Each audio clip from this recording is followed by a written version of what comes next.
हो गई है आपकी।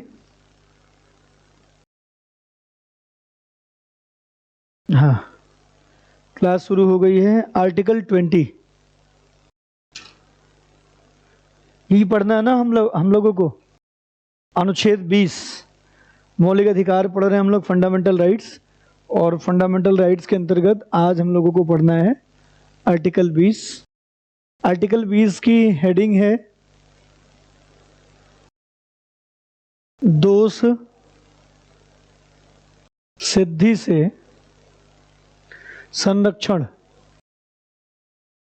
ठीक है, अंग्रेजी में यहाँ आर्टिकल 20 को लिखा गया है protection in respect of conviction for offence, दोष सिद्धि से संरक्षण। ठीक है ना, ऐसे लोग जो कन्विक्टेड हैं, है ना, ऐसे लोगों को हम संरक्षण देंगे, प्रोटेक्शन देंगे। हो गया, ऐसे लोगों को हम संरक्षण देंगे या ऐसे लोगों को हम प्रोटेक्शन देंगे। ठीक, या ऐसे लोग जिनके ऊपर दोषारोपण किया गया है, जिनको क्या माना गया है, कन्विक्टेड माना गया है ना, जिनको कन्विक्टेड माना गया है, उनकी बात है कि जिनको हम लोगों ने कन्विक्टेड माना है उनका प्रोटेक्शन कैसे होगा। मौलिक अधिकार ये कहता है कि जब किसी के ऊपर दोषारोपण किया जाएगा, जब किसी को कन्विक्ट करार दिया जाएगा, तो वो अपना प्रोटेक्शन कैसे करेगा, वो अपना संरक्षण कैसे करेगा, उसके पास वो कौन से मूल अधिकार होंगे जब उसे आरोपित किया जाएगा। समझते हैं ना, आरोपित। दोषारोपण का मतलब क्या है, हमने किसी के ऊपर इल्जाम लगा दिया ना, उर्दू शब्द है, इल्जाम लगा दिया, आरोप लगा दिया हिंदी शब्द है कि इस व्यक्ति ने ऐसा अपराध किया। तो हमारे आरोप लगाने से उस व्यक्ति की गिरफ्तारी भी तो हो सकती है, और हो सकता है कि उस व्यक्ति को बहुत सारी प्रताड़ना झेलनी पड़े। और कैसे, हमारा आरोप झूठा भी तो हो सकता है, या हो सकता है कि हम जो समझ रहे हैं वैसा नहीं है।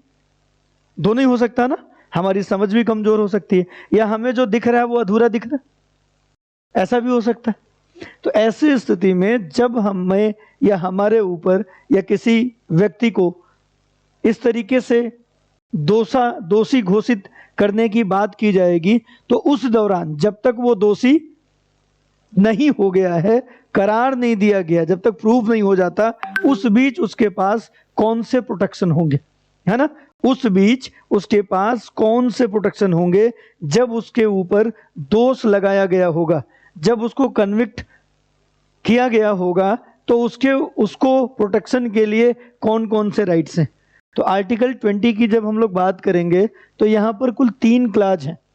अनुच्छेद 20 के अंतर्गत कितने उपखंड होंगे, तीन क्लाज हैं जो 3 मेन बातों को बताते हैं कि किन किन कंडीशन में आपको प्रोटेक्शन मिलेगा।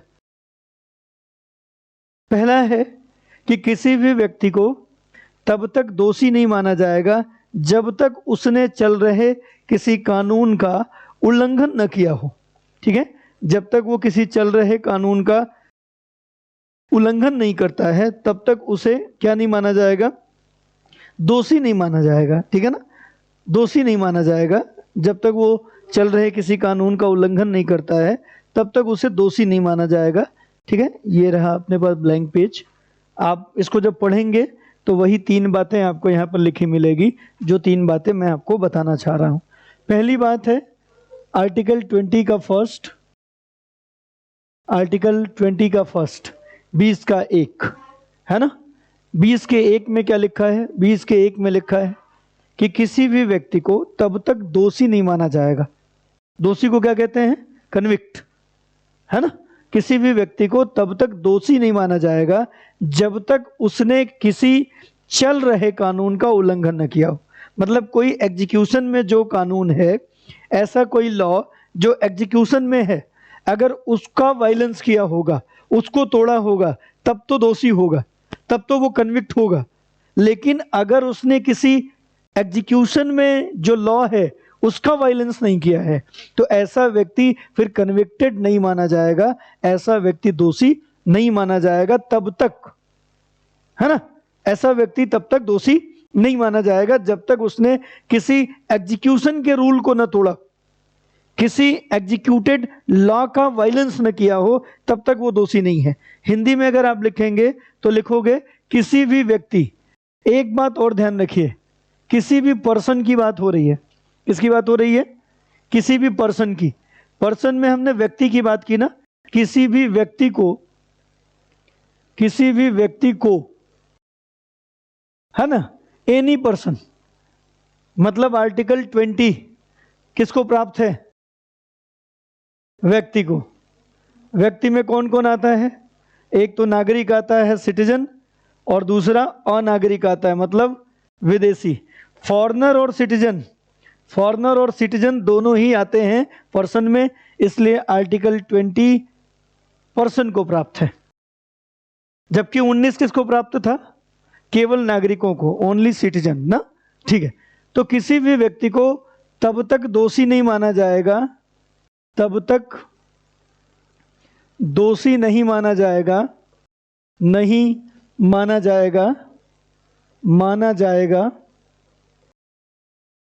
जब तक कि उसने चल रहे किसी कानून का उल्लंघन न किया हो। चल रहे किसी कानून का उल्लंघन न किया हो।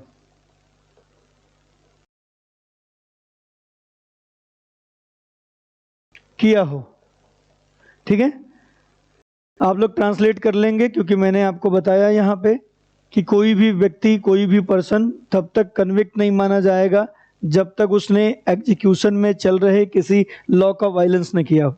आ गई बात समझ में? जो अंग्रेजी वाले हैं उनको भी समझ में आ ही जानी चाहिए।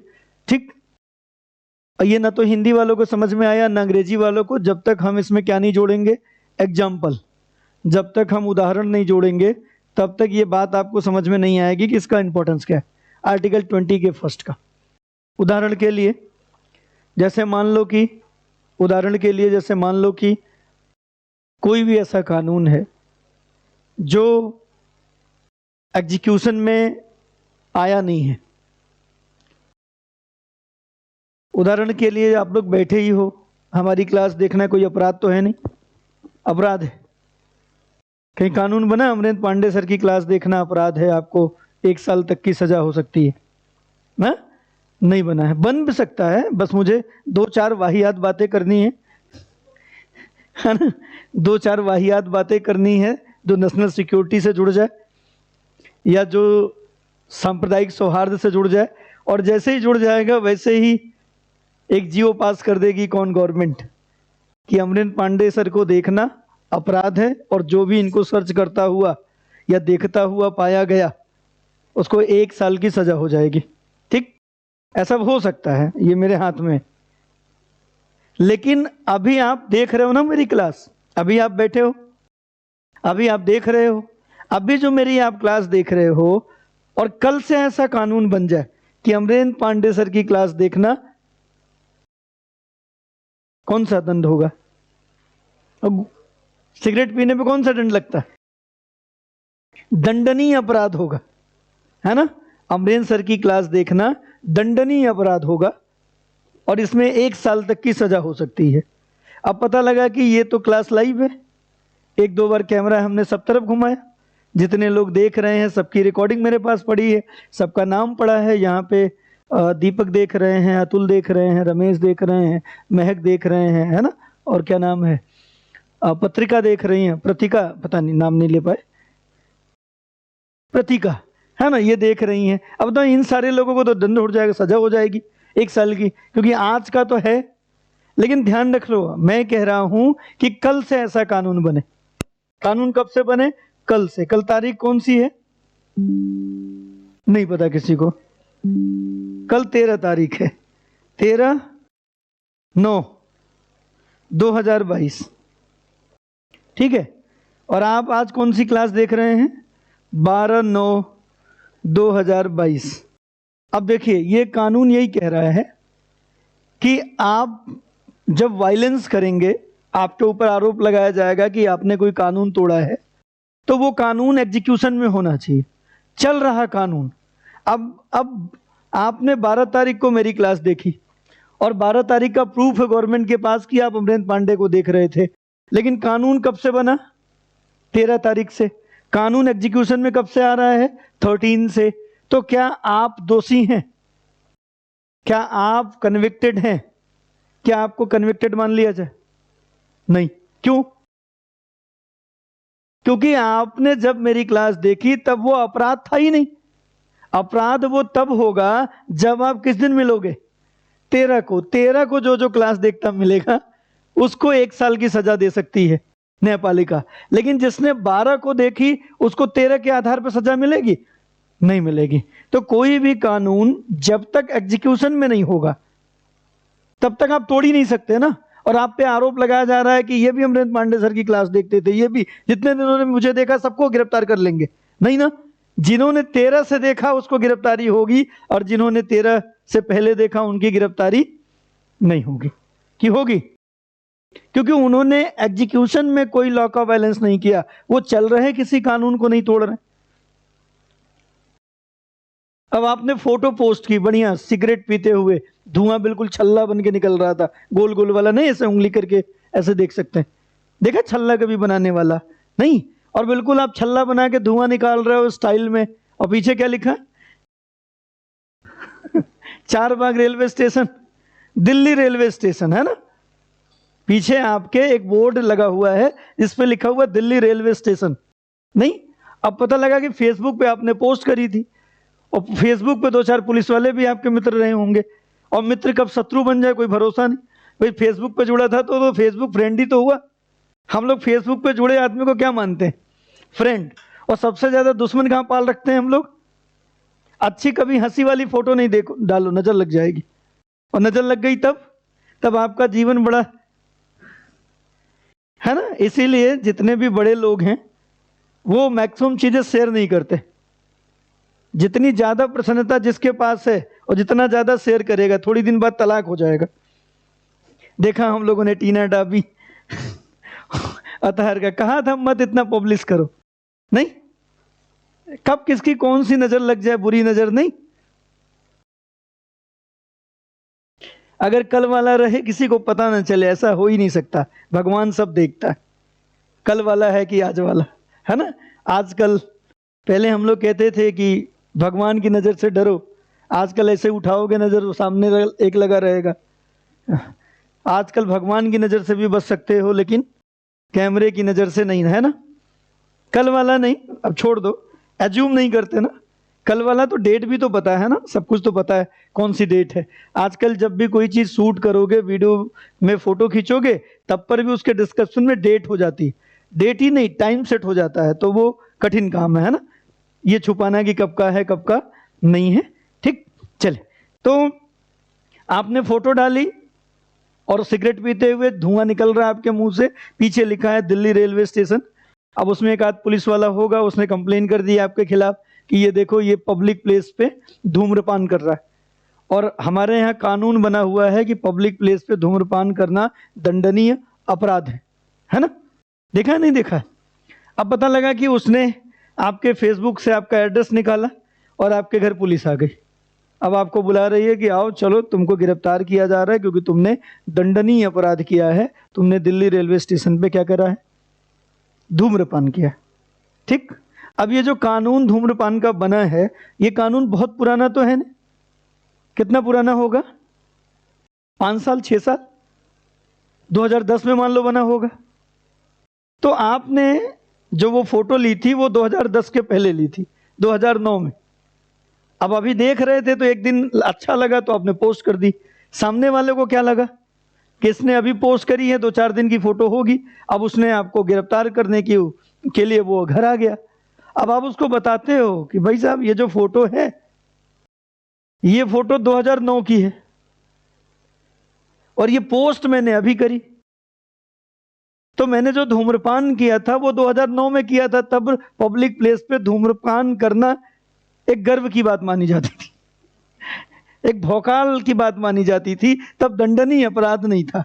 तब तो अकेले कोई पीते ही नहीं था, वो तो जब तक 10 लोग देखे ना कि स्टाइल में पी नहीं रहा तब तक पिएगा नहीं, इसलिए पब्लिक प्लेस में हमने पी रखी थी। अब अब की है ही नहीं। अब की होती तब हम गिरफ्तार होते ना, जब कानून नहीं था उसके पहले की फोटो। अगर आप ये प्रूव कर पाते हैं कि ये फोटो तब की है जब पब्लिक प्लेस पे धूम्रपान करना दंडनीय अपराध नहीं था, अगर आप ये प्रूव कर पाते हैं तो आप दोषी माने जाएंगे? नहीं ना, तब आप दोषी नहीं हैं। लेकिन अगर वो फोटो सही में हुई 1 साल पहले की या 10 दिन पहले की, तब दंडनीय अपराध है, तब आपको फिर गिरफ्तार किया जाएगा, आपके ऊपर मुकदमा चलेगा, आपके साथ कोर्ट में बहस होगी, जिरह होगी, और फाइनली न्यायालय अपना जो है दंड सुनाएगा आपको कि कितना पैसा देना है जुर्माना और कितने दिन की जेल होगी। ठीक ठीक, हाँ बिल्कुल। नाम आप लोगों ने लिखा, कौन सा एक्ट है? 2003। ठीक, तो आप 2002 मान लो। ठीक, तो कहने का मतलब है कि आप तब तक दोषी नहीं माने जाएंगे जब तक आपने चल रहा कोई कानून न बनाया, न तोड़ा हो। लालू प्रसाद यादव जी, नाम जानते हैं? लालू को जानते हो आप लोग? जानते हैं लालू, कौन नहीं लालू को जानता? जब तक रहेगा, हाँ, है ना? तो ये तो सुना ही है सब लोगों ने। तो लालू, अभी लालू प्रसाद यादव का लड़का है उप मुख्यमंत्री बिहार का, है ना? तो लालू प्रसाद यादव के कितने बच्चे हैं? लालटेन, इनका चुनाव निशान क्या? लालटेन, लालटेन देखा? तो लालू के कुल 10 बच्चे थे। ठीक, 10 बच्चे। बिहार में कानून बना है कि जिसके भी 2 से अधिक बच्चे होंगे, है ना, जिसके भी 2 से अधिक बच्चे होंगे, 2+, वो अभी वहां पंचायतों का चुनाव नहीं लड़ सकता ना, पंचायतों का चुनाव नहीं लड़ सकता। अभी पॉलिसी आ रही है कि 2 से ज्यादा होंगे तो सरकारी सेवाएं जो हैं वो भी आपको नहीं मिलेंगी। अब लालू प्रसाद यादव के तो 10 हैं। मान लो लालू प्रसाद यादव वो 2 साल वाली सजा नहीं हुई होती तो लालू प्रसाद यादव पंचायत का चुनाव लड़ पाते? नहीं लड़ पाते? हाँ, लड़ पाते, क्योंकि जब कानून बना उसके पहले के 10 बच्चे। कानून बना मान लो 2005 में, अगर तो इनके बच्चे तो 2000 के हैं। नहीं, कानून बन रहा 2005 में और जो बच्चे इनके हैं वो सब 2000 तक हो चुके हैं, 10 हो। इवन एक आध तो चुनाव लड़ने लायक हो गया 2000 में। नहीं, तो अब अगर लालू प्रसाद यादव अगर चुनाव लड़ना चाहें बिहार का, अब तो नहीं लड़ सकते क्योंकि सुप्रीम कोर्ट का आदेश है 2 साल से अधिक की सजा जिसको हुई होगी वो किसी भी चुनाव के योग्य नहीं होगा। लेकिन एज्यूम करो 2 साल वाली सजा का प्रावधान अगर नहीं होता तो लालू प्रसाद यादव अगर ग्राम प्रधान का चुनाव लड़ना चाहते, ब्लॉक प्रमुख बनना चाहते या जिलाध्यक्ष बनना चाहते तो लड़ सकते थे? नहीं लड़ सकते थे, जबकि 10 बच्चे हैं। तो कुल मिला के कहा जाता है कि जो हमारा कानून है विशेषकर वो कानून भविष्य लक्ष्य होता है। कैसा होता है? भविष्य लक्ष्य। भविष्य लक्ष्य मतलब ये फ्यूचर से इफेक्ट करता है, फ्यूचर से इफेक्ट करता है, पास्ट से नहीं, है ना? इसमें भी अंतर है। ऐसे कानून जो दंडनीय हैं, दंडनीय का मतलब ऐसे कानून जिनका नेचर क्रिमिनल है, फौजदारी नेचर के, ऐसे मामले हमेशा फ्यूचर लक्ष्य वाले होते हैं। मतलब ऐसे मामले कभी पास्ट से नहीं होंगे। हाँ, जो रेवेन्यू से रिलेटेड मामले हैं, जो दीवानी संबंधित मामले हैं, जो सिविल रिलेटेड मामले हैं, वो पास्ट से भी हो सकते हैं।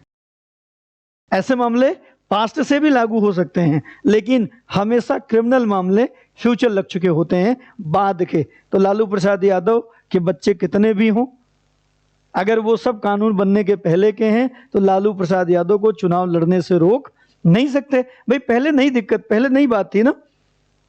अब जैसे कभी कभी जो लोग मान लो यूपीएससी ने कोई अपना रूल चेंज कर दिया, जैसे यूपीएससी ने कोई रूल चेंज किया इंस्टेंट, तो आप देखो उस इंस्टेंट रूल से जिनको नुकसान हो रहा होता है उनको छूट दी जाती नहीं दी जाती? उम्र में छूट दी जाती है। जैसे सीसेट लागू किया गया है ना, अब जब सीसेट लागू किया गया तो सीसेट के चक्कर में उस साल जिन्होंने अटेम्प्ट दिया था और उनका प्री क्वालिफाई नहीं हुआ था, उन सभी लोगों को 1 साल एडिशनल, जिनके अटेम्प्ट खत्म हो गए थे, 1 साल एडिशनल दे दिया गया।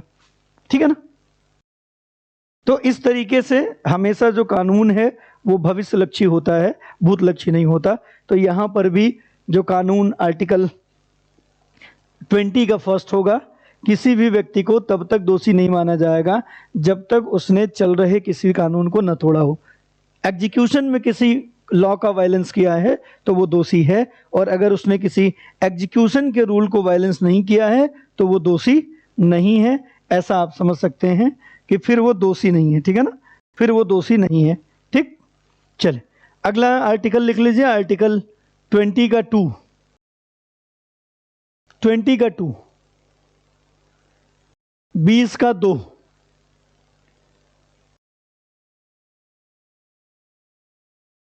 डुअल पनिशमेंट प्रतिबंधित है, प्रोहिबिटेड है ना, डुअल पनिशमेंट। अनुच्छेद 20 का 2, 20 का 2 कहता है कि किसी भी व्यक्ति को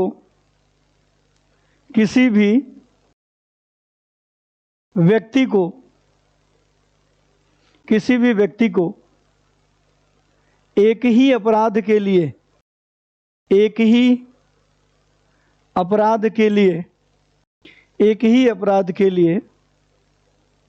2 बार दंड नहीं दिया जा सकता, दंड नहीं दिया जा सकता। एक ही अपराध के लिए 2 बार दंड नहीं दिया जा सकता, मतलब दोहरा दंड प्रतिबंधित है। दोहरा दंड, डुअल पनिशमेंट, दोहरा दंड प्रोहिबिटेड है, प्रतिबंधित है। दोहरा दंड प्रतिबंधित है, दोहरा दंड प्रतिबंधित है।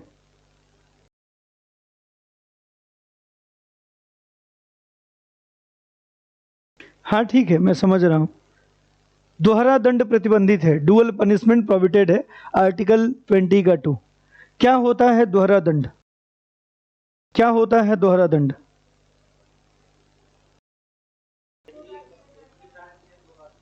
जैसे मान लो हमने किसी की हत्या कर दी, 2 बार फांसी दे दें हमें।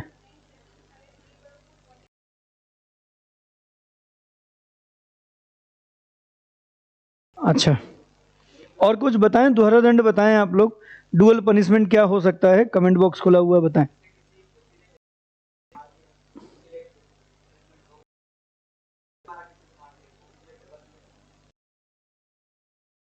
अच्छा, किसी ने 1 हत्या करी,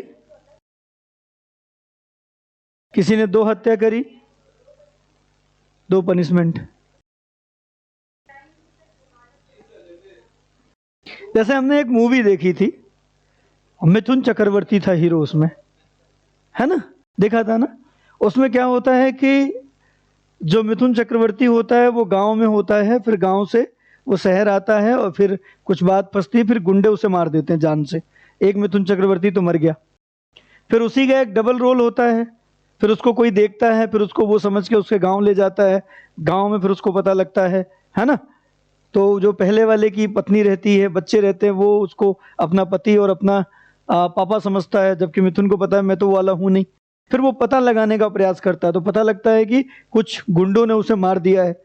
फिर वो सबूत जुटाता है, और सबूत जुटाने के बाद एक दिन विलेन के पास पहुंच जाता है, और विलेन से कहता है कि मैंने तुम्हारे खिलाफ सबूत जुटा लिया है कि तुमने ही इस व्यक्ति को मारा है। तो वो कहता है अच्छा मैंने इस व्यक्ति को मारा है। तो होता भी क्या है कि जो पहले वाला मिथुन चक्रवर्ती मरा होता है, उसके अगेंस्ट किसी एक व्यक्ति को ये लोग फंसा देते हैं, और उस व्यक्ति को फांसी हो जाती है। ठीक, तो मिथुन चक्रवर्ती की हत्या में एक व्यक्ति को फांसी हो गई। ठीक, फिर डैनी कहता है कि तुम अगर कोर्ट में प्रूफ भी कर दो कि उसको मैंने ही मारा है, इसके बावजूद तुम्हारा न्यायाधीश मुझे कुछ नहीं कर सकता, क्योंकि हमारे संविधान में लिखा है क्या, एक अपराध के लिए 2 बार सजा नहीं हो सकती। उस अपराध के लिए, जिस अपराध के लिए तुम मुझे दोषी बता रहे हो, उसके लिए तो ऑलरेडी फांसी हो चुकी, अब कुछ नहीं हो सकता। तो मिथुन चक्रवर्ती करता है कि अगर मेरा संविधान नहीं दे सकता न्याय, तो मैं न्याय करता हूं, मैं ही तुमको निपटा देता हूं। ठीक, यहां पे बात आगे रुकती है ना। तो सोच लो, अगर अपनी पिक्चरें आप लोग देखते हैं, अपनी फिल्में देखते हैं, तो वो संविधान पढ़ा रहे होते हैं, लेकिन हम अब संविधान क्यों पढ़ेंगे? नहीं। अभी यहीं पे आर्टिकल 20 का थर्ड आएगा, उसमें कहा जाता है किसी भी व्यक्ति को अपने ही खिलाफ दोषी नहीं माना जाएगा। अब उसमें पता लगा कि बेटे ने गोली मार दी, अब पिता वहां रहता है तो पिता बंदूक छीन लेता है, पोंछ ओछ के अपना हाथ में ले लेता है कि बेटा मैं अपराधी बन जाता हूं, तुम भाग जाओ, मेरे ऊपर, मैं सारा केस मैं अपने ऊपर ले लेता हूं। अब सोच लो, तुम सारा केस अपने ऊपर ले रहे हो तो बात ही खत्म ना, कह भी रहे हो कि ये मैंने इसको गोली मार दी, इसके बावजूद पुलिस जो है वो शक करती है।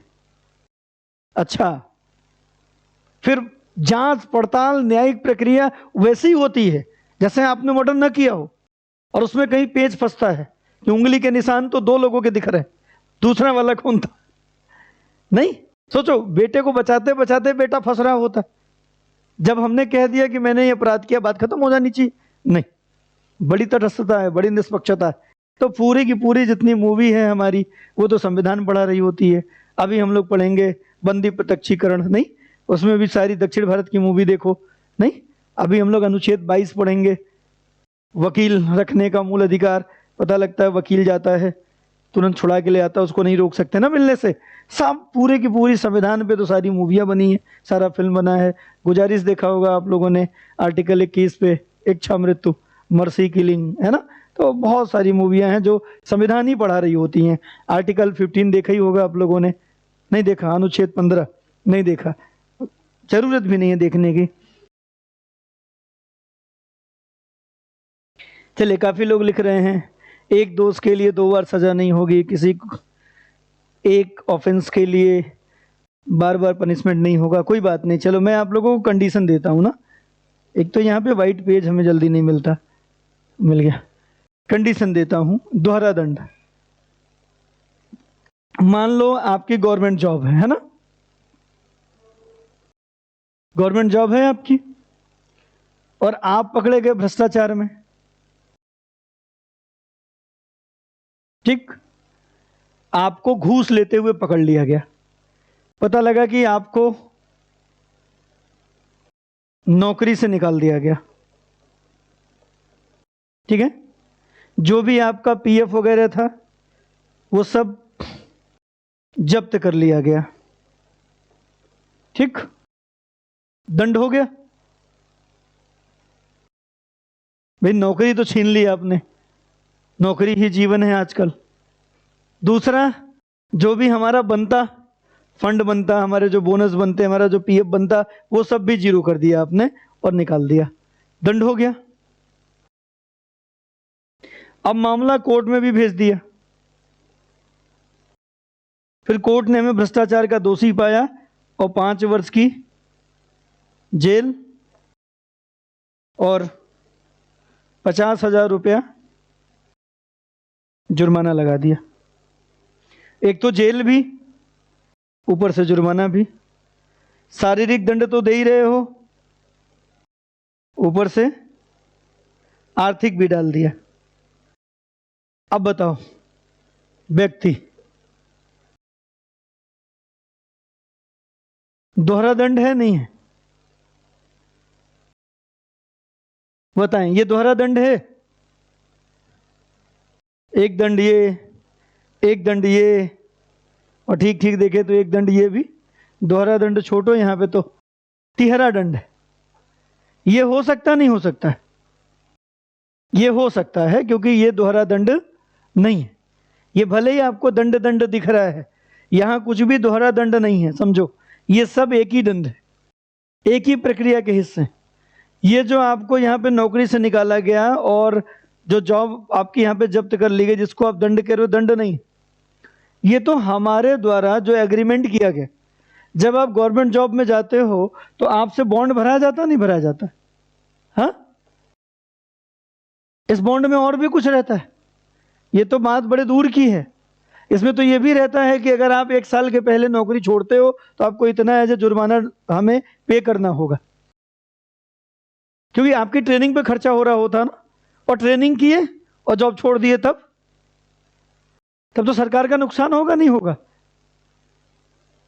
अब ऐसा बॉन्ड इंजीनियरिंग करने वाले, बीटेक करने वालों, एमबीबीएस करने वालों से नहीं भरवाया जाता। अगर भरवाने लगे तो ये जितने भी बीटेक और एमबीबीएस के लोग यूपीएससी की तैयारी करते हैं, इनको जुर्माना दे के यूपीएससी तैयारी करना पड़ेगा। क्योंकि एक बच्चे को बीटेक कराने पे, इंजीनियर बनाने पे सरकार का लाखों रुपए खर्च होता है। एक बच्चे को डॉक्टर बनाने में सरकार का लाखों रुपए खर्च होता है। और फिर जैसे ही डॉक्टर बन गए वैसे ही सेवा दिए बगैर यूपीएससी की प्रिपरेशन कर लें, होता है ना। लेकिन चूंकि अवसर की स्वतंत्रता छिन जाएगी, इसलिए वहां पर सरकार इतना रिजिड नहीं है, और आने वाले समय में सरकार रिजिड हो सकती है। क्या समझे आप? सरकार रिजिड हो सकती है, और ऐसा स्कीम बना भी था पिछली गवर्नमेंट में, एग्जीक्यूशन में नहीं आया, अलग बात है।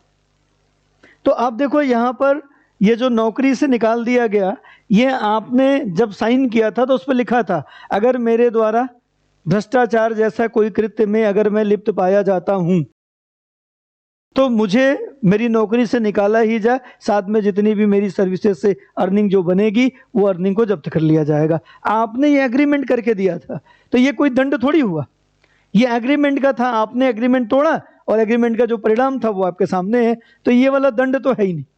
अब आते हैं दूसरे में, क्योंकि आप भ्रष्टाचार के दोषी थे इसलिए मामला कोर्ट में गया, कोर्ट में आप दोषी पाए गए तो न्यायालय ने आपको 5 साल की जेल कर दी। अब ध्यान रखो, 5 वर्ष की जो जेल है ये वास्तव में आपको 6 वर्ष की होनी थी, 7 वर्ष की होनी थी। कोर्ट ने आपके साथ थोड़ी रियायत बरती, थोड़ा प्रतीकात्मक रूप से आपको रिलैक्स किया कि आप पक्के अपराधी न बन जाओ, इसलिए उन्होंने 5 वर्ष की सजा और साथ में 50,000 जुर्माना लगा दिया। अगर आप कहते हो कि मैं जुर्माना नहीं भरूंगा तो कोई बात नहीं, 5 वर्ष बढ़ के कितना हो जाएगा, 7 वर्ष, जुर्माना मत भरो। तो असर में जो शारीरिक दंड था, उसी शारीरिक दंड में 2 वर्ष की कमी करके आपको उसको आर्थिक रूप में परिवर्तित कर दिया। और अगर आप आर्थिक वाला नहीं करना चाहते तो आप 7 वर्ष की सजा करिए। एक्चुअल में दंड क्या है? एक ही। ये दोहरा दंड नहीं।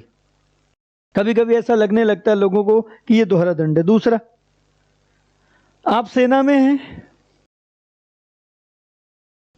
हैं, कोई गलत व्यवहार में आप पाए जाते हैं, कोई मिसबिहेव आप करते हैं, इसके लिए आपको सेना में कोर्ट मार्शल होता है ना। कोर्ट मार्शल भी एक प्रकार की न्यायिक प्रक्रिया है। कोर्ट मार्शल आपका हो गया, आपके सारे तमगे छिन गए, आपकी सर्विस चली गई, आपकी सारी जो बात की जो चीज़ें आपको मिलनी थी वो भी समाप्त हो गई, है ना। सेवा पश्चात जो चीज़ें आपको मिलती वो सब। तो बहुत सारे लोग इसको मानते हैं कि दंड तो मिल ही गया, सैनिक न्यायालय ने दंड दे दिया, ये दंड हो गया। अब मामला फिर कोर्ट मार्शल के बाद ये मामला कोर्ट में आता है, फिर कोर्ट 5 वर्ष की सजा दे देती है। दोहरा दंड है, इकहरा दंड है, इकहरा दंड है, दोहरा दंड नहीं है, ठीक है ना। दोहरा दंड नहीं है, इकहरा दंड है। तो कई बार दोहरे दंड, हाँ, कोर्ट मार्शल के बाद हम मामला तो न्यायालय में जाएगा, सुप्रीम कोर्ट नहीं, न्यायालय, ठीक। उसमें सुप्रीम कोर्ट जरूरी नहीं है, हाई कोर्ट भी हो सकता है, नॉर्मल न्यायालय भी हो सकता है, ठीक। हाँ, कोर्ट मार्शल है, सैनिक न्यायालय ने नहीं दंड दिया है, कोर्ट मार्शल किया है। तो कोर्ट मार्शल उनका एक अपनी प्रक्रिया। सेना में अगर कुछ भी कोई भी मिसबिहेव आपसे होता है तो आपका कोर्ट मार्शल किया जाता है, ठीक। तो वो एक अलग प्रक्रिया है। कोर्ट मार्शल न्यायिक प्रक्रिया पूरी तरीके से नहीं है, इसलिए आपको दंड नहीं मिला है। वो उनके रूटीन का काम है। अगर कोई भी व्यक्ति ऐसा पाया जाता है तो उसका कोर्ट मार्शल होता है। कोर्ट मार्शल में अगर वो दोषी पाया जाता है तो ये सारे काम होते हैं, और अगर दोषी नहीं पाया जाता है तो फिर से उसको ज्वाइन करा दिया जाता है। तो दोषी पाया गया तो ये वाला दंड नहीं है जो आप समझ रहे हैं, कभी आप इसको दोहरा दंड न समझिए। तो दोहरा दंड आखिर है क्या, है ना। फिर इतने देर से आप लोग परेशान हैं कि फिर दोहरा दंड है क्या। दोहरा दंड समझते हैं।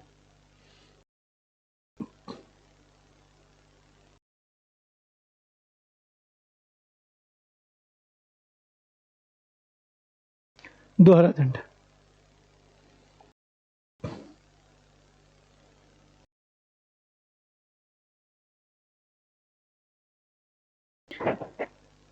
अब जैसे मान लीजिए कि कोई व्यक्ति है, अगर उसने कोई अपराध किया, मान लो उसने किसी का हाथ काट लिया,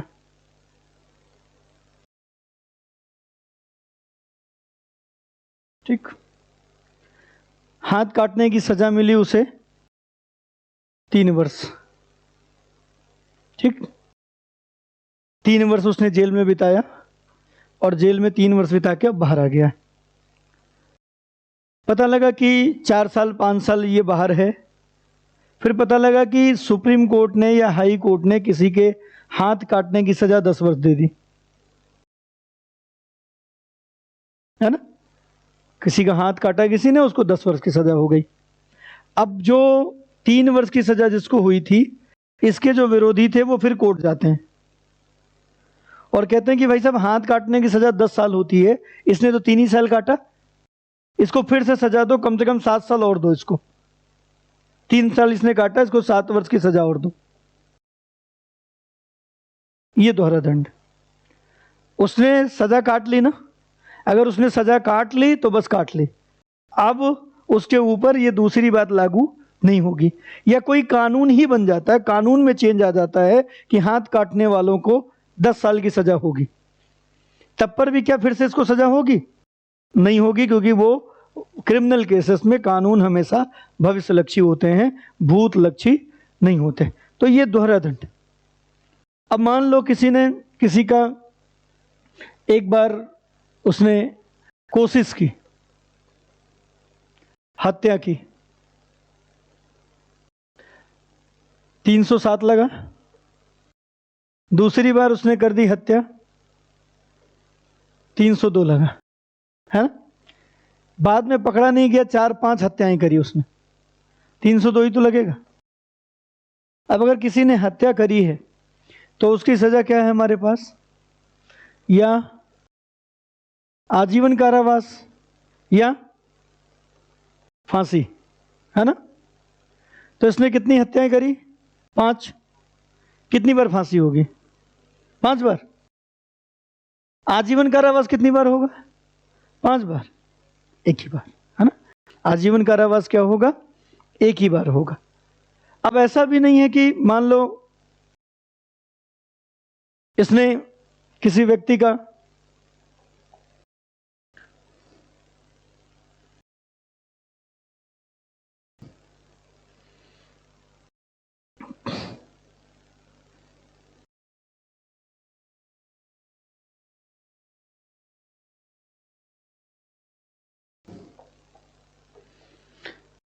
एक व्यक्ति है जिसने किसी व्यक्ति का हाथ काट लिया, गिरफ्तारी हुई, थोड़े दिन जेल में रहा, बाहर आया, पैर काट लिया, फिर थोड़े दिन रहा, किसी तरीके से पता नहीं कहां से भाग गया, गला काट लिया। अपराध इसने कौन सा किया? असल में इसने अपराध हत्या का किया है। 2 बार प्रयास किया, फाइनली तीसरी बार कर दिया। अब इसको सजा कैसे होगी? गला काटने की सजा फांसी है, पैर काटने की सजा 10 वर्ष, हाथ काटने की 5 वर्ष। कैसे सजा मिलेगी? 15 वर्ष कैद, फिर फांसी कि फांसी? फांसी। अगर इससे कहा जाए 5 साल पहले तुम जेल में रहो हाथ वाले में, फिर अगले 10 साल तुम रहो पैर वाले में, फिर अगली बार तुमको लटकाएंगे। अपराध उसने किया एक्चुअल में कौन सा? हत्या का, इसलिए उसको फांसी हो जानी चाहिए, ये अलग अलग नहीं। ठीक है ना। चलिए, लाइट कट गई है। हाँ, लाइट कट गई है, थोड़ा सा बफरिंग हो सकती है आप लोगों की क्लास। हाँ, थोड़ा सा बफर हो सकता है क्लास। ठीक, तो दोहरा दंड आया समझ में? ऐसे ऐसे करेंगे तो दोहरा दंड होगा फाइनल। इसको इकहरा दंड कहते हैं। तो किसी भी व्यक्ति को एक ही अपराध के लिए 2 बार दंड नहीं दिया जाएगा, 2 बार सजा नहीं होगी। इसको दोहरा दंड प्रतिबंधित कहते हैं।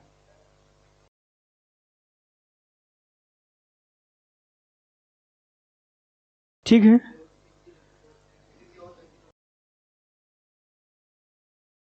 क्यों नहीं मिलेगी? हाथ काटने की सजा मिल चुकी है, भुगत चुका है, अब वो वैसा हो गया जैसे उसने कोई अपराध ही नहीं किया। अब जब दोबारा अपराध करेगा तो नया अपराध होगा, नए अपराध की नई सजा। पहले वाले में प्रयास था तो तीसरे में फाइनल हुआ। अब कुछ लोग कह रहे हैं सर ऊपर वाला 2 ही किया हो तो अब क्या सारा अपराध हाजी करा डालोगे आप लोग? हाँ, अपराध की बात हुई नहीं कि दिमाग चलना शुरू हो गया। क्राइम पेट्रोल मत देखा कर, नहीं, सबसे ज्यादा अपराधी बनाने का काम ये क्राइम पेट्रोल वाले करते हैं। नहीं, और क्राइम पेट्रोल 10 दिन देख लो, उसके बाद आप अपने भाई को भी शक की नजर से देखोगे। अच्छा, नहीं, विश्वास उठ जाता है हर किसी से, संबंधों में विश्वास उठ जाएगा, मित्रता में विश्वास उठ जाएगा, सारा विश्वास, दिमागी खुरापाती हो जाता। इसीलिए अक्सर जिसके घर में पापा पुलिस वाले होते हैं, बाकी होते हैं, बच्चे बड़े सहमे रहते हैं। पापा को हर आदमी घर में लगता है कि पूरा एक क्राइम सीन बना हुआ है। नहीं, लड़का 5 मिनट लेट आया, एक बार घूरे, स्कैन कर रहे हैं, नहीं, बेटा सहम जाता है कि अरे पापा, यार पापा हो, कहाँ ऐसे पुलिस की नजर से देख रहे हो ना। हाँ, प्रीवियस लेक्चर के नोट्स आप मुझे 739739000901 पे व्हाट्सअप करिए, मैं आपको टेलीग्राम में जोड़ दूंगा जहाँ पे नोट्स जाता है, ठीक है। हाँ, इस नंबर पे आप मुझे व्हाट्सअप कर दीजिएगा प्रीमियम बैच लिख के, ठीक। चल, तो दोहरा दंड हो गया। दोहरा दंड का मतलब यह है, अमेरिका में दोहरा दंड है। अमेरिका में हर एक प्रकार की चीजों के लिए अलग अलग दंड का प्रावधान है और सब कंबाइंड दंड मिलता है। नहीं, वो हेडली था ना आतंकवादी, उसको दिया कम से कम 250-300 साल की जेल सजा। अब बताओ 300 साल कौन जिएगा, 300 साल की सजा दे दी। तो एक एक क्राइम बिल्कुल नोटेड है, ये वाला क्राइम, ये वाली इच्छा, ये वाला क्राइम, ये वाला चूहा, बम पकड़ा, हथियार पकड़ा, ये 10 साल, 6 साल, 5 साल, 2 साल, 3 साल, 4 साल, 6 साल, 8 साल, 12 साल, टोटल जोड़ा, पता लगा 106 साल की सजा हुई, ठीक। अलग अलग सारी सजा नहीं है। मान लो एक ही अपराध करने की दशा में 5 स्टेप थे, तो 5 स्टेप के लिए अलग अलग दंड। असल में भाई अपराध करने का मतलब क्या है, बस गला कट गया? नहीं, उसके लिए तो बाकी भी चीज जुटाए होंगे ना, 2 लोगों को और, तो षड्यंत्र रचने का अलग, मतलब मान लो आप षड्यंत्र रचो तो उसका भी अलग से है क्या सजा का प्रावधान। षड्यंत्र रचने का अलग, हथियार खरीदने का अलग, फिर चोरी से परिवहन करने का अलग, और गला काटने का अलग। एक ही काम है, एक ही अपराध है। तो इस तरीके से दोहरा दंड जो है वो प्रतिबंधित है, क्योंकि बहुत ज्यादा कॉम्प्लिकेशन हो जाता अगर दोहरे दंड का प्रावधान होता तो। 20 का 2। अब हम देख लेते हैं 20 का 3, आर्टिकल 20 का 3, 20 का 3। याद करने नहीं है, आपको पता लग जाएगा 20 में हमारे पास अगर हमें कोई कन्विक्शन के रूप में अगर हमें कोई दोषी ठहराता है तो हम अपना प्रोटेक्शन कैसे करेंगे। तो पहला प्रोटेक्शन तो यही था कि अगर कोई दोषी हमें बनाता है तो हम तब तक दोषी नहीं है जब तक हमने किसी चल रहे कानून को न तोड़ा हो, फिर तो डरने की जरूरत ही नहीं है। और मान लो अगर दोषी हो भी गए हैं तो हमें एक ही अपराध के लिए 2 बार दंड नहीं दिया जाएगा। और तीसरा क्या है, 20 का 3, 20 का 3,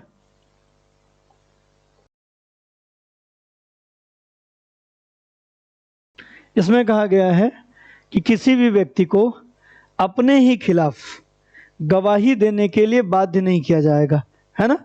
सेल्फ के अगेंस्ट आपको विटनेस बनने के लिए फोर्स नहीं किया जाएगा, सेल्फ के अगेंस्ट आपको यूज नहीं किया जाएगा as a witness, as a साक्ष्य, ठीक है। आपको अपने ही विरुद्ध गवाही देने के लिए बाध्य नहीं किया जाएगा। ये 20 के 3 में है, लिख लीजिए। किसी भी व्यक्ति को, एक चीज हमेशा आप लोगों ने ध्यान दिया होगा, क्या 20 में व्यक्ति, व्यक्ति का मतलब है 20 सबको। अगर हम कोई विदेशी भी पकड़ लें ना तो विदेशी को भी उपरोक्त ये जो 3 हैं तीनों राइट्स प्राप्त हैं, केवल सिटीजन को नहीं। लेकिन 19 केवल सिटीजन को था, 20 सबको है। किसी भी व्यक्ति को स्वयं के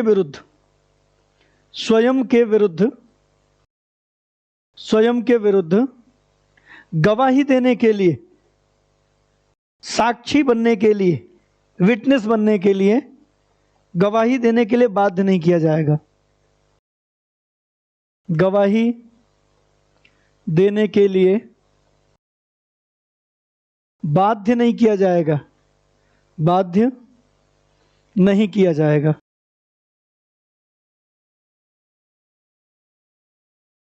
बाध्य नहीं किया जाएगा, किसी को भी सेल्फ के अगेंस्ट विटनेस बनने के लिए फोर्स नहीं किया जाएगा। ये 20 का थर्ड। किया जाता है क्या? नहीं। फिर आपके दिमाग में आ रहा होगा सर वो जो रिमांड पे लेते हैं उसका क्या कॉन्सेप्ट है? नहीं, अक्सर रिमांड मांगता नहीं पुलिस वाला। रिमांड मांग के क्या करता है? सेवा, खातिरदारी। कौन सी वाली? सब लोग जानते हैं, नाश्ता कराते हैं सब। नहीं, किसी को स्वयं के खिलाफ गवाही देने के लिए बाध्य नहीं किया जाएगा। एक और इसके साथ जुड़ता है कि पुलिस के सामने दिया गया बयान नहीं माना जाता जब तक कि वो बयान आप किसके समक्ष न दें? कोर्ट के, जस्टिस के। जब तक जस्टिस के सामने, न्यायाधीश के सामने, आप जज के सामने वो बयान नहीं देते तब तक बयान का कोई मतलब नहीं। पुलिस को आपने क्या बताया? क्या? कोई बात नहीं, मार रहा था, डर गए थे, नहीं कहते और मारते। पुलिस की खातिरदारी। हाँ, तो रिकॉर्ड कर लोगे, पुलिस वाले की नौकरी चली जाएगी। अगर पुलिस मार रही है आपको तो पुलिस की नौकरी चली जाएगी। ठीक? तो पुलिस आपको जब गिरफ्तार करती है, गिरफ्तार ले करके सबसे पहले तो कहाँ ले जाती है? थाने। थाने ले जाने के बाद आपसे पूछती है कि क्यों, तुमने ही किया ना? आप कहते हो नहीं किया। फिर तो आप कहते हो भाई साहब हम नहीं किया। लेकिन जो आपने पुलिस के सामने एक्सेप्ट किया है उस बात को जब वो कोर्ट में प्रस्तुत करे, कोर्ट में बदल जाना, तुम्हारे खाने से बच सकते हो। बाकी बात तो पुलिस तो बाद में भी कहीं ये भी डर रहता है ना, मान लो कि कोर्ट ने फिर से वापस दे दिया इसी को, तब नहीं। तो जो डर है ये बहुत बड़ी चीज है। इस चक्कर में आदमी सोचता चलो 2 ही थप्पड़ मार रहा, इसी की बात मान लेते हैं, है ना, कह देते हैं कि ठीक है ना।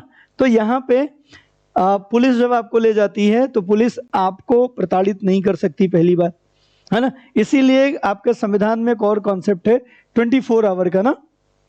गिरफ्तारी के 24 घंटे के अंदर आपको नजदीकी न्यायालय या न्यायाधीश के सामने उपस्थित किया जाए। इससे क्या होता है? एक बार न्यायाधीश आपको देख लेता है कि चल के दिखाओ थोड़ा, हाथ पे ठीक है, कहीं कोई दिक्कत तो नहीं है।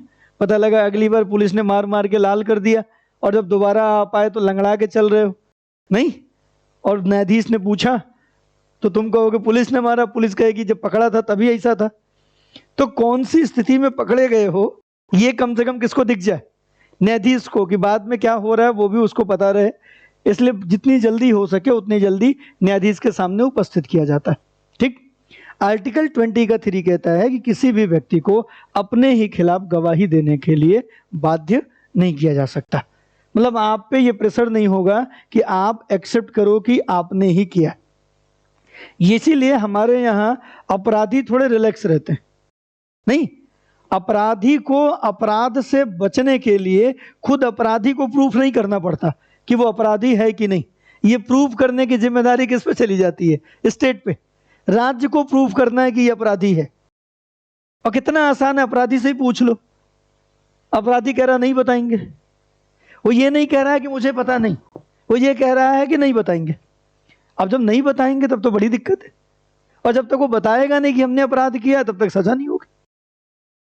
अब अगर वो नहीं बता रहा तब तो नहीं बता रहा, आप सबूत ढूंढो, आप गवाह लेके आओ। तो राज्य बेचारी करती ना यही, गवाह ढूंढती रहती है, सब ढूंढती रहती है। अक्सर ऐसा होता है,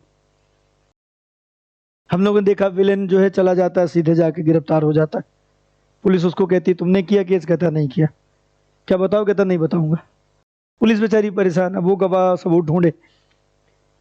लेकिन ये अगर ना हो तो हमारे साथ अन्याय होने लगेगा।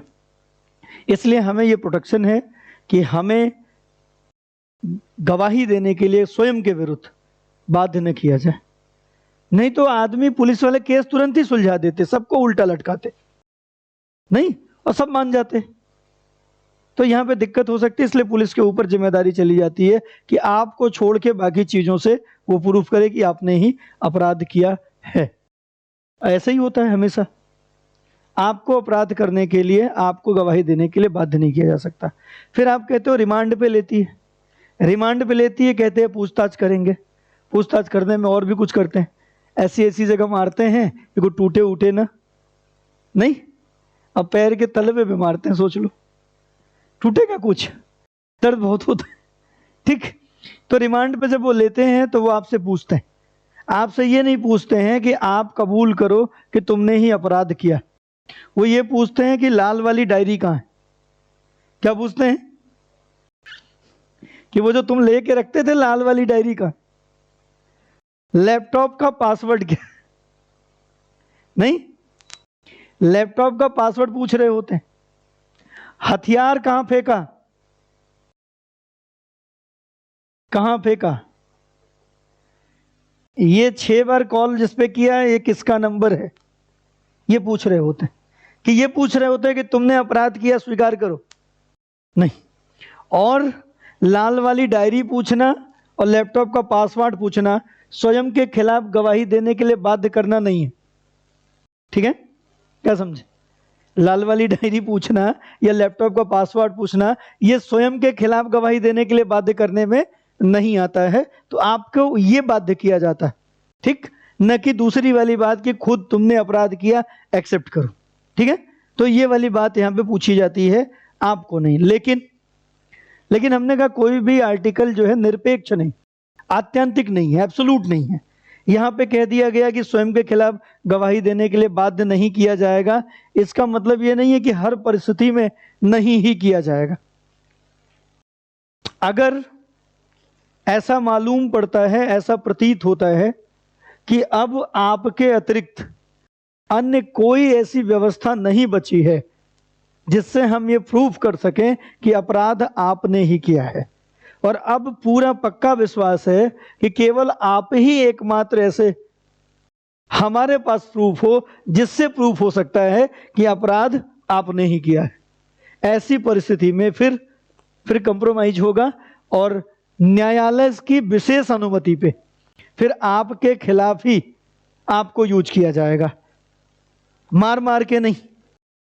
बहुत सारे हमारे पास वैज्ञानिक तरीके हैं, है ना, वैज्ञानिक तरीके हैं। जैसे अपने पास अब तो स्वर्गीय हो चुके हैं, स्वर्गीय एनडी तिवारी, नाम सुना था आप लोगों ने? हाँ, मुख्यमंत्री भी रह चुके हैं ना, एनडी तिवारी। हाँ, डीएनए वाला मामला था उनका। तो एनडी तिवारी पे एक महिला ने आरोप लगाया कि जो मेरा बेटा है वो इनका, एनडी तिवारी का, और आरोप भी उन्होंने तब लगाया जब बेटा 18 साल का था। तो एनडी तिवारी ने मना कर दिया, नहीं ये मेरा बेटा है ही नहीं, मैं तो जानता भी नहीं, मैं तो पहचानता भी नहीं। और चूंकि इनका अफेयर जो था वो कम से कम 18-20 साल पुराना रहा होगा, नहीं तो तब मोबाइल फोन भी नहीं हुआ करते थे कि इनकी कॉल डिटेल ही निकाली जाए, कम से कम बात की हो यही निकाला जाए, सेल्फी वेल्फी कहीं रखी हो निकाली जाए, तो बड़ी दिक्कत हो गई। और एनडी तिवारी ने सब तरफ से ये प्रूव कर दिया कि भाई ये लड़का मेरा नहीं है, मेरा इससे कोई संबंध नहीं। अब आखिरी चीज क्या बची उस महिला के पास? कि भाई मैं पढ़ी लिखी भी नहीं हूं ज्यादा, मुझे कुछ पता भी नहीं, लेकिन मुझे पता है कि ये इसी आदमी का, बस। अब नरेंद्र तिवारी बेचारे एनडी तिवारी मना करते रहे। लास्ट में कोर्ट ने कहा कि तुम्हारा डीएनए टेस्ट करा लो, बस बात ही खत्म। एक छोटे से तो टेस्ट है डीएनए, डीएनए में आपकी ही कोशिका यूज की जाएगी ना, किसके खिलाफ? आपके, और माना नहीं जाएगा, ये 20(3) का उल्लंघन नहीं माना जाएगा, और आपके खिलाफ। और हुआ भी, एनडी तिवारी भागते रहे, डीएनए टेस्ट नहीं कराऊंगा। कहे भाई काहे नहीं कराओगे, आप कह रहे हो नहीं है लड़का, और बाद में जब डीएनए टेस्ट हुआ, तो लड़का किसका निकला? उन्हीं का, एनडी तिवारी का। नाम भी देखो, एनडी तिवारी, एनडीटी, बस यही बचा है, नहीं तो डीएनए हो जाता उल्टा। एनडी तिवारी है ना, एनडी तिवारी का ही लड़का निकला। जब ये तय हो गया एनडी तिवारी को विश्वास हो गया, अरे मेरा ही लड़का है ये तो। एनडी तिवारी ने बुलाया महिला को भी, आओ विवाह करते हैं। अभी तक एनडी तिवारी को लगता था कि झूठ बोल रहे, किसी और का होगा। जब पता लगा उनको कि अपना ही है, तो बुलाया, फिर शादी करी 83 साल की अवस्था में। नहीं, 83 में इन्होंने फिर विवाह किया और फिर 2-3 साल रहे। दुर्भाग्य देखो, वो जो लड़का था वो रोड एक्सीडेंट में मारा गया। नहीं, वो 21-22 साल की उम्र में रोड एक्सीडेंट में वो लड़का मारा गया। फिर बाद में एनडी तिवारी भी नहीं रहे, अब जा चुके हैं। ठीक, लेकिन ये केस बड़ा इंपॉर्टेंट है कि आपके खिलाफ आपको यूज किया जाएगा और वो आर्टिकल 23 के अगेंस्ट नहीं माना जाएगा। ऐसे ही पॉलीग्राफ टेस्ट होता है, ऐसे ही नार्को टेस्ट होता है ना, नार्को टेस्ट होता है। किसको यूज किया जाता है? आपको। किसके खिलाफ? आपके खिलाफ। आपसे प्रश्न पूछा जाता है कि चलो बताओ इस टाइम पे यहाँ थे कि नहीं थे। आप कहते हो नो, मशीन कहती है रॉन्ग, गजल झूठ बोल रहा है। नहीं, आपको यूज किया जाता है आपके खिलाफ। लेकिन ऐसा क्या सामान्य परिस्थिति में होता है? क्या नार्को टेस्ट, पॉलीग्राफ टेस्ट या डीएनए टेस्ट सामान्य परिस्थितियों में हो सकता है? अगर सामान्य परिस्थितियों में अगर हो सकता है ना, अगर सामान्य परिस्थितियों में ये अगर हो सकता तो पुलिस वालों के तो वाह वाह हो जाती। कोर्ट में जितने भी मुकदमे जाते हैं सब कम हो जाते। नहीं, पुलिस वाले पहले जिसको भी पकड़ के लाते सबसे पहले मशीन पे बैठाते। नहीं, मशीन पे बैठा के सबसे पहले पूछ लेते तुमने ये किया नहीं किया। अब वो कह रहा नहीं किया, कह रहा झूठ बोल रहा, समझ गया इस नहीं किया, इसको पकड़ के रखो और बाकियों को छोड़ो, मामला सॉल्व। 70% मुकदमे तो वही निपटा देती। कौन? पुलिस बाहर से ही। लेकिन दुरुपयोग कितना होता? पुलिस को तो बस यही पता चलना चाहिए दोषी तुम ही हो, बताओ 5 लाख की 6, 7 की 8, देखो ये मशीन बता रही है कि तुम ही हो, अब मुझे कुछ करना वरना है नहीं, मशीन बता रही। नहीं, तो पता लगा कि दुरुपयोग बढ़ जाता है सदुपयोग की जगह। इसलिए आर्टिकल 23 में लिखा है किसी भी व्यक्ति को तब तक दोषी नहीं माना जाएगा जब तक उसने उस समय चल रहे किसी कानून को तोड़ा न हो, जब तक उसे कोई दोहरा दंड नहीं दिया जाएगा और किसी भी व्यक्ति को अपने ही खिलाफ गवाही देने के लिए बाध्य नहीं किया जाएगा, फोर्स नहीं किया जाएगा। फोर्स नहीं करने में विशेष कंडीशन में फोर्स करना शामिल है और वो कुछ इस रूप में है और ऐसा हमें देखने को मिलता भी है। बहुत सारे उदाहरण हमारे पास, बहुत सारे केसेस हमारे पास इसके हैं। लेकिन सिमिलर परिस्थितियों में, सामान्य परिस्थितियों में ऐसा किया नहीं जा सकता। किया जा सकता है, सामान्य परिस्थितियों में ऐसा नहीं किया जा सकता क्योंकि ये हमारा फंडामेंटल राइट्स है। ठीक, तो जब भी किसी को दोषी करार दिया जाएगा, दोषी करार नहीं, दोषारोपण किया जाएगा, मतलब आपको कन्विक्ट बनाया जाएगा, तो आप कन्विक्टेड हैं जब तक ये प्रूफ नहीं हो जाता तब तक आपके पास 3 प्रोटेक्शन है। एक तो आपको दोषी तब तक नहीं माना जाएगा जब तक आपने तोड़ा ना हो, दूसरा डुअल पनिशमेंट नहीं होगा और तीसरा आपको ही आपके अगेंस्ट फोर्स नहीं किया जाएगा कि आप विटनेस बनो, आप गवाही दो, आप साक्षी बनो। बहुत है ना इतना, इतने में तो हमारी प्रताड़ना रुक जाएगी। अब आता है जीवन का, तो जीवन वाला फिर आगे देखते हैं।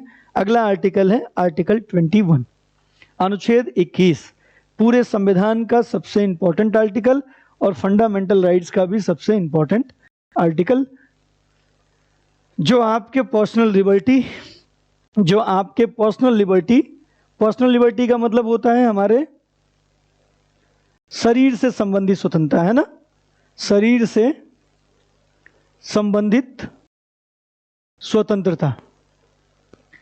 कई बार हिंदी में लोग बहुत कंफ्यूज रहते हैं कि प्राण एवं दैहिक स्वतंत्रता लिखा है हिंदी में। हिंदी में क्या लिखा रहता है? प्राण एवं दैहिक।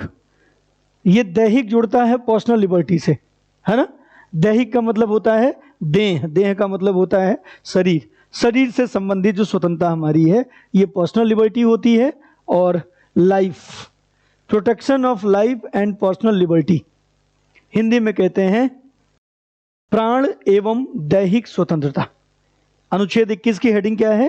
प्राण एवं दैहिक स्वतंत्रता। नोट कर सकते हैं, अनुच्छेद 21 और इसकी हेडिंग होती है प्राण एवं दैहिक स्वतंत्रता। ठीक, इसी को हिंदी में अगर लिखेंगे जीवन एवं, अब पर्सनल लिबर्टी को क्या लिखेंगे? निजी स्वतंत्रता। दैहिक स्वतंत्रता लिखो, निजी स्वतंत्रता मत लिखो। कहीं भी निजी स्वतंत्रता लिखी हुई मिलती नहीं है। अंग्रेजी में तो मिलती है पर्सनल लिबर्टी, लेकिन हिंदी में कहीं निजी स्वतंत्रता लिखी मिलती है? सब जगह दैहिक स्वतंत्रता। दैहिक स्वतंत्रता का मतलब क्या होता है? शरीर से संबंधित स्वतंत्रता। तो पर्सनल लिबर्टी का मतलब भी क्या होता है? जो हमारा शरीर है उससे रिलेटेड, मतलब ना हमारे जीवन को नुकसान कोई पहुंचा सकता है और ना ही हमारे शरीर को, है ना। हमारे जीवन और हमारे शरीर को नुकसान पहुंचाने का अधिकार किसी को भी प्राप्त नहीं है, वो राज्य ही क्यों ना हो। व्यक्ति छोड़ दो, वो स्टेट ही क्यों ना हो, स्टेट भी हमारे प्राण और शरीर को नुकसान नहीं पहुंचा सकता, ऐसा आर्टिकल 21 में लिखा है। आर्टिकल 21 जो है ये कहता है कि किसी भी व्यक्ति के जीवन को एवं शरीर को या निजी स्वतंत्रता को एस्टेब्लिश बाय लॉ, विधि द्वारा स्थापित प्रक्रिया के अतिरिक्त अन्य किसी रीति से, अदर किसी प्रोसेस से नुकसान नहीं पहुंचाया जा सकता। ठीक, यहां लिखा है no personal shall be deprived of the life of personal liberty.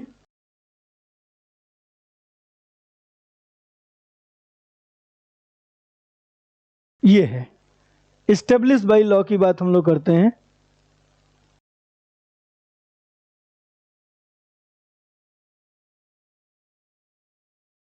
ये दूसरा है, यहां पर बताया गया है कि किसी भी व्यक्ति के जीवन और जो दैहिक स्वतंत्रता है, पर्सनल लिबर्टी है, उसे विधि द्वारा स्थापित प्रक्रिया एस्टेब्लिश बाय लॉ के अलावा और किसी प्रोसेस से, अन्य किसी रीति से नुकसान नहीं पहुंचा सकते। अब हिंदी में पूरा लिखा दें, हिंदी में लिख लीजिए, किसी भी व्यक्ति के प्राण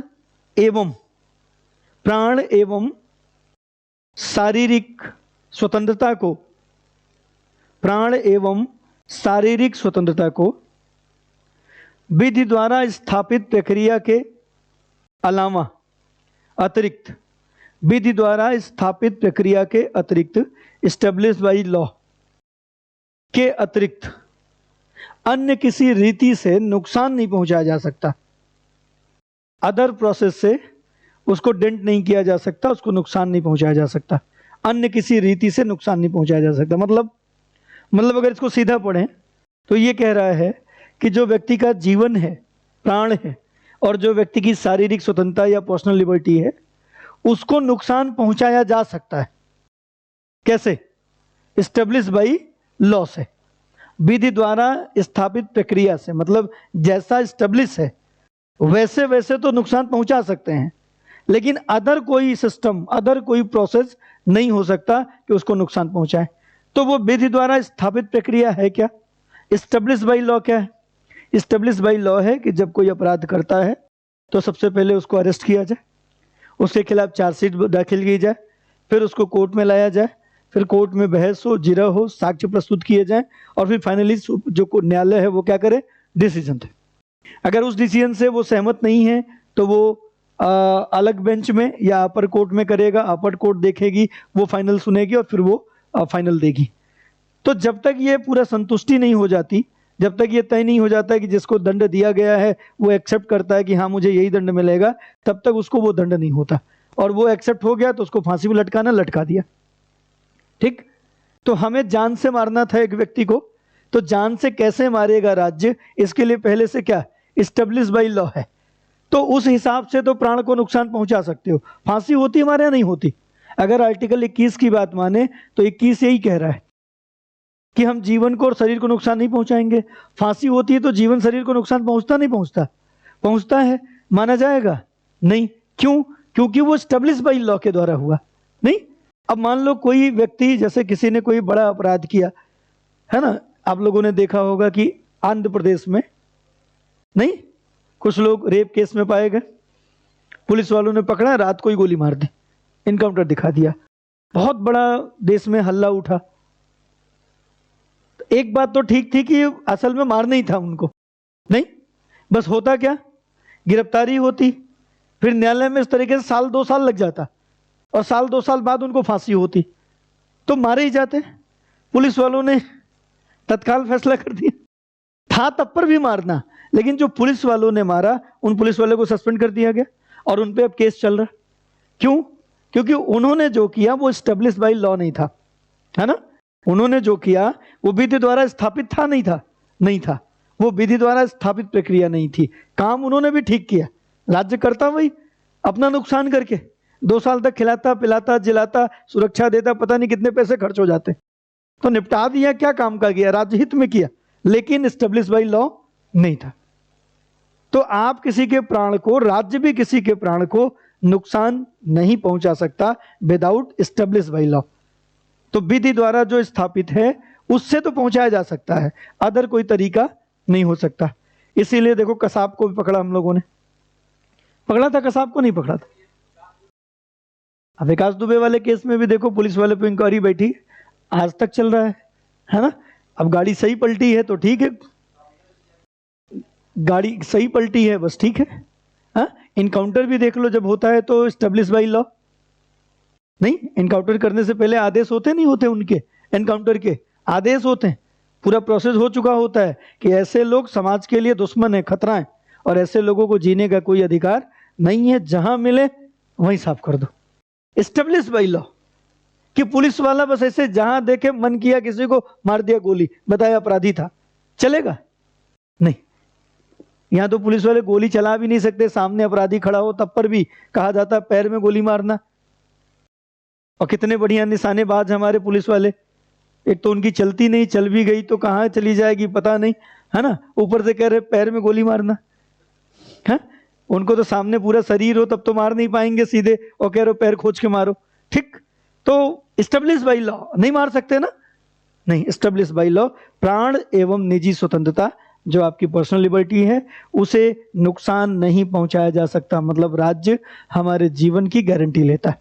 अब आप कोई व्यक्ति अपना जीवन खत्म करे, हो सकता है ना जीवन नहीं चाहिए खत्म करे, बहुत सारे लोग सुसाइड अटेम्प्ट करते हैं। अटेम्प्ट क्या करते हैं? मरना ही चाहते हैं, बच गए किसी तरीके से। अगर मान लो किसी तरीके से बच गए, तब पुलिस पकड़ ले जाएगी, क्योंकि तुमने कानून का उल्लंघन किया। राज्य ने गारंटी ले रखी है कि तुमको मरने नहीं देंगे, तुम्हारे प्राण को नुकसान नहीं पहुंचाएगा, और तुम खुद ही प्राण को नुकसान पहुंचा रहे हो। तो अपराधी कौन? तुम। 4 साल की सजा है। नहीं, क्राइम क्यों नहीं हो रहा? आप कानून तोड़ रहे हो। राज्य ने को जिम्मेदारी दी गई है कि ये आपके प्राण की रक्षा करेगा, और आपने राज्य के इस जिम्मेदारी में आपने अबाधा उत्पन्न कर दी, तो राज्य आपके ऊपर मुकदमा चलाएगा। 4 साल तक की जेल हो सकती है अगर किसी ने आत्महत्या का प्रयास किया, और फाइनल मान लो बच ही गया, निकल गए, तब तो कोई बात ही नहीं, राज्य पकड़ के वापस नहीं ला सकता। लेकिन अगर नहीं निकले तब तो 4 साल तक का अपराध है। हालांकि जो हमारी विधि आयोग है उसने कई बार कहा है कि आत्महत्या को अपराध की श्रेणी से बाहर कर दिया जाए। कोई भी व्यक्ति खुशी खुशी ऐसे ही मजाक मजाक में जीवन अपना नहीं लेना चाहता। जब उसे पूरी तरीके से ये दुनिया, ये महफिल उसके काम की नहीं रह जाती है, और उसको रस आना बंद हो जाता है, और उसको कोई सहारा नहीं मिलता, उसका शरीर, उसका मस्तिष्क भी अपना नहीं रह जाता, तो ऐसा व्यक्ति जीवन खत्म करने का सोचता है। तो ऐसी स्थिति में राज्य का कर्तव्य है कि ऐसे व्यक्ति को काउंसलिंग उपलब्ध कराए, ऐसे व्यक्ति में दोबारा जीवन के प्रति प्रेम भरे, जीवन को दोबारा जीने के लिए अच्छे से उसको मोटिवेट करे, न कि उसे अपराधी के रूप में उसे जेल में डाल दे। वो जेल में भी रहते हुए जितनी बार टाइम पाएगा उतनी बार वो वही करेगा। इसलिए उसे सामान्य जीवन जीने के लिए उसकी काउंसलिंग की जरूरत है ना, उसको उस मोटिवेशन की जरूरत है जिससे हार कर वो अपना जीवन समाप्त कर रहा है। लेकिन अभी भी विधि आयोग सुझाव दे, जरूरी नहीं है कि उस सुझाव को माना जाए। अभी भी हमारे यहाँ आत्महत्या अपराध है, ठीक। निपटो तो फाइनल निपट जाओ, नहीं तो फिर आगे बड़ी दिक्कत है, ठीक। तो ये काम है। तो अभी भी हमारे पास जो है आत्महत्या क्या है? अपराध है। क्यों? क्योंकि हमारे जीवन की गारंटी कौन ले रखा है? राज्य, ठीक है। तो बाकी 21 में बहुत कुछ पढ़ना है। 2-3-4 केसेज 21 से जुड़ते हैं, बहुत सारे 26-27 अधिकार 21 से जुड़ते हैं, जो अकेले 21 से आते हैं, तो उसको हम लोग बाद में पढ़ेंगे। और 21A भी है शिक्षा वाला, ठीक। तो समय समाप्त हो गया है, तो कल आपको फिर ये क्लास कंटिन्यू मिलेगी। धन्यवाद।